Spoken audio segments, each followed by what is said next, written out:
कई मान्यवर सांसदों ने प्राइवेटाइजेशन हो जाएगा इस बिल से, ऐसा एक नैरेटिव बनाने की कोशिश की। अध्यक्ष जी, मैं बहुत सिंसियरिटी के साथ कहना चाहूँगा कि ये एक फेक नैरेटिव बनाने की जो कई मान्यवर सांसदों ने कोशिश की, कृपया इसका प्रयास न करें। आपका एक फेक नैरेटिव संविधान का वो फेल हो चुका है, और फेक नैरेटिव न बनाए, कोई फेक नैरेटिव न बनाए। मैं अध्यक्ष जी मैं बहुत स्पष्ट तौर पे कहना चाहूँगा, अध्यक्ष जी, ये जो 31,000 किलोमीटर रेलवे ट्रैक बना है, ये रेलवे ट्रैक किसके? सरकार के हैं। ये 44,000 किलोमीटर विद्युतीकरण हुआ है, 44,000 किलोमीटर विद्युतीकरण हुआ है। ये इलेक्ट्रिफिकेशन किसका है? ये सरकार का है। ये 1,300 स्टेशन का रीडेवलपमेंट चल रहा है, ये स्टेशन किसके हैं? ये सरकार के हैं। ये 37,000 LHB कोच बने, ये किसके हैं? ये देश के हैं, 140 करोड़ देशवासियों के हैं। कहीं प्राइवेटाइजेशन का कोई इसमें प्रश्न नहीं है। इस नैरेटिव को कृपया, मैं हाथ जोड़ के निवेदन करता हूँ, अध्यक्ष जी, आपके माध्यम से कृपया इस फेक नैरेटिव को आगे न बढ़ाएं। आज देश में डिफेंस और रेलवे, ये दो सेक्टर ऐसे हैं जिसको डीपॉलिटिसाइज करके इसमें आगे बढ़ने की जरूरत है, क्योंकि ये देश की एक बहुत बड़ी ताकत है।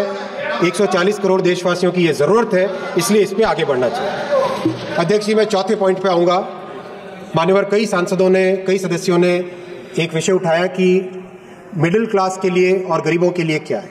मैं बहुत स्पष्ट तौर पे कहना चाहूंगा माननीय अध्यक्ष जी, जो हमारे रेलवे का पूरा फोकस है गरीब और मिडिल क्लास परिवारों पे, और इसीलिए आप देखेंगे जो रेशियो था जनरल और एसी कोचेस का, यानी एसी और नॉन एसी कोचेस का, नॉन एसी कोचेस करीब 2/3 रहते हैं और एसी कोचेस 1/3 रहते हैं।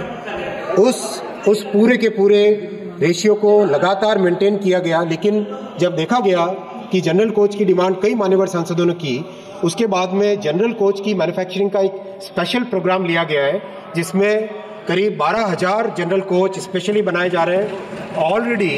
ऑलरेडी इस फाइनेंशियल ईयर में करीब 900 जनरल कोच एक्स्ट्रा ऐड किए जा चुके हैं और 10,000 कोच का मैन्युफैक्चरिंग का टारगेट पे चल रहा है। तो बहुत इसमें फोकस्ड वे में हर ट्रेन में जनरल कोच ज़्यादा हो, जिससे कि जो अनरिजर्व्ड कैटेगरी में पैसेंजर्स आना चाहते हैं उनको भी एक पूरी सुविधा मिले। अध्यक्ष जी, मैं आपको और भी बताना चाहूँगा, एक नई जो ट्रेन डेवलप की, अमृत भारत ट्रेन पूरी तरह से नॉन एसी है। 22 कोच में से 20 कोच जो पैसेंजर के हैं, 2 कोच पार्सल के और इसके रहते हैं, उसमें से 20 में से 10 स्लीपर कोच है और 10 जनरल कोच है। और इसमें वही टेक्नोलॉजी लगाई गई है जो कि वंदे भारत में ऑटोमेटिक कपलर्स की, अंदर बेटर क्वालिटी की ट्रेन, बेटर क्वालिटी की सीट्स की, चार्जिंग पॉइंट्स की, टॉयलेट्स एकदम नई डिजाइन के, जो वायडक्ट होता है, जो वेस्टिब्यूल होता है वो लेटेस्ट डिजाइन का, नॉइज और झटकों से कोई पूरी तरह से मुक्ति। तो दोनों ट्रेन्स अच्छी चली है, करीब जनवरी से अब तक 10 महीने चल चुकी हैं, और अब उसमें 50 और ट्रेन का अनुभव के आधार पे कि नई गाड़ी बनाए, उसमें जो अनुभव आए उसके अनुभव के आधार पे 50 और गाड़ियों का प्रोडक्शन प्लान हाथ में ले लिया ऑलरेडी।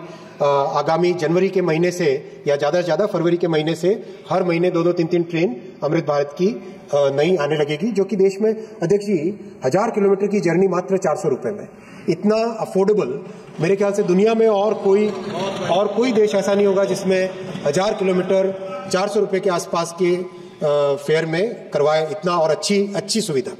अध्यक्ष जी, साथ ही साथ मिडिल क्लास के लिए नमो भारत ट्रेन का डेवलप किया गया है। ये डेवलपमेंट बहुत ही सोच समझ के किया कि जो कम डिस्टेंस के शहर है, जैसे मान लीजिए लखनऊ से कानपुर हुआ, मान लीजिए बेंगलुरु से मैसूरू हुआ, इस तरह के जो शॉर्ट डिस्टेंस के जो 2 सिटी के पेयर्स हैं, उनके बीच में हाई फ्रीक्वेंसी से ट्रेन चल पाए, जैसा यूरोप में रीजनल ट्रेन होती है, उस तरह की शटल की तरह लगातार ज़्यादा फ्रीक्वेंसी से चल पाए। उसकी भी 2 ट्रेन ऑलरेडी बन चुकी है। पहली ट्रेन को डिप्लॉय किया गया भुज से अहमदाबाद के बीच में, और उसके करीब 10 महीने 12 महीने उसका अनुभव देखेंगे। अनुभव के आधार पे और भी उसमें फिर बड़ी मात्रा में नमो भारत ट्रेन भी बनाई जाएगी। जो मेमू ट्रेन, जो कि बहुत ही पॉपुलर है और उसकी बहुत डिमांड आती है मान्यवर सांसदों से, उसके भी इस साल में 600 कोच बने हैं, यानी 10 कोच की एक ट्रेन हो तो करीब 60 नई ट्रेन बनी है। उसकी भी बहुत अच्छी डिमांड है और बहुत अच्छी उसका देश भर में उसका रिजल्ट मिलता है। अध्यक्ष, ये सारा का सारा फोकस मिडिल क्लास और लो इनकम फैमिलीज के लिए है और रेलवे का प्रीमियर कस्टमर मिडिल क्लास और लो इनकम फैमिलीज है और सारा फोकस भी उन्हीं के लिए बेहतर सुविधाएं लाएं, ये ध्यान दिया गया है। अभी छठ का और दिवाली का जो फेस्टिवल सीजन था उसमें भी विशेष ध्यान देके 7,900 स्पेशल ट्रेन चलाई गई और 1,80,00,000 पैसेंजर्स ने ट्रेन से ट्रेवल किया। अध्यक्ष जी, एक दो बार तो ऐसा भी हुआ, इन सबका आशीर्वाद मिला, उधना में एक साथ 40,000 लोग आए अचानक, फिर भी 7-8 घंटे 10 घंटे के अंदर अंदर उन सब के लिए व्यवस्था करके बहुत ही अच्छे तरीके से व्यवस्था करके उनको अपने गंतव्य तक पहुंचाने की व्यवस्था की गई। पटना में छठ के तुरंत बाद में करीब 80,000 पैसेंजर्स एक साथ आए, लेकिन उनके लिए भी इतनी अच्छी व्यवस्था थी कि कहीं पे कोई दिक्कत नहीं हुई। और अभी महाकुंभ आ रहा है तो महाकुंभ के लिए 13,000 ट्रेन की व्यवस्था की गई। और कहीं पर भी गरीबों के लिए, मध्यम वर्गीय परिवारों के लिए बहुत फोकस्ड वे में रेलवे का माननीय प्रधानमंत्री जी के नेतृत्व में काम चल रहा है। मैं अध्यक्ष जी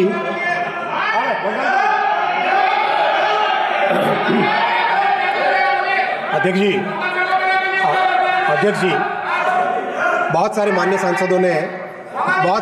सांसदों ने सेफ्टी के दादा बैठिए आपके बंगाल से भी महाकुंभ के लिए गाड़ियां লোকসভায় রেলওয়ে বিল 2024 পাশ করেছে, যার লক্ষ্য বিদ্যমান রেলওয়ে আইনগুলিকে একীভূত করা, রেলওয়ে বোর্ডের কার্যকারিতা এবং স্বাধীনতা বাড়ানো। নিম্নকক্ষে বিতর্কের জবাবে রেলমন্ত্রী অশ্বিনী বৈষ্ণব অভিযোগ অস্বীকার করেছেন যে সংশোধনীটি জাতীয় ক্যারিয়ারের বেসরকারীকরণের দিকে নিয়ে যাবে। জোর দিয়ে বলেছেন যে এই ধরনের দাবিগুলি বিরোধীদের দ্বারা প্রচারিত একটি ভুয়ো বিবরণ এর অংশ। বৈষ্ণব ঘোষণা করেছেন সংবিধান নিয়ে বিরোধীদের জাল বর্ণনা ব্যর্থ হয়েছে, এখন এটিও সমতল হয়ে যাবে। হাউসে ঘন ঘন ব্যাঘাতের কারণে এর আগে বিলম্বিত বিতর্কের পরে কণ্ঠ ভোটে বিলটি পাশ হয়েছিল। মন্ত্রী বিরোধীদের এই ধরনের আখ্যান প্রচার থেকে বিরত থাকার জন্য আবেদন করেন। কয়েকজন সদস্য বলেছেন যে বিলটি রেলওয়ের বেসরকারীকরণের দিকে নিয়ে যাবে, একটি জাল আখ্যান দিয়ে তৈরি করার চেষ্টা হয়েছে। আমি তাদের কাছে আন্তরিকতার সাথে আবেদন করতে চাই যে এটি করবেন না।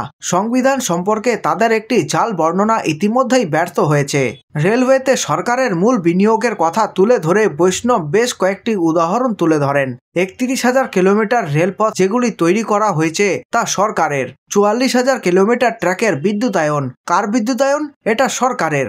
মন্ত্রী বলেন 1300টি স্টেশনের উন্নয়ন চলছে, এই স্টেশনগুলি সরকারের। 37,000 LHB কোচ যেগুলি তৈরি হয়েছে এগুলি দেশের এবং 140 কোটি নাগরিকের, বলেছেন রেলমন্ত্রী। বেসরকারীকরণের কোনো প্রশ্নই নেই। এই জাল আখ্যান প্রচার করবেন না। আজ প্রতিরক্ষা এবং রেলওয়ে দুটি খাত যেগুলোকে বিরাজনীতিকরণ করে এগিয়ে যেতে হবে, কারণ তারা জাতির উল্লেখযোগ্য শক্তি এবং 140 কোটি নাগরিকের জন্য অপরিহার্য।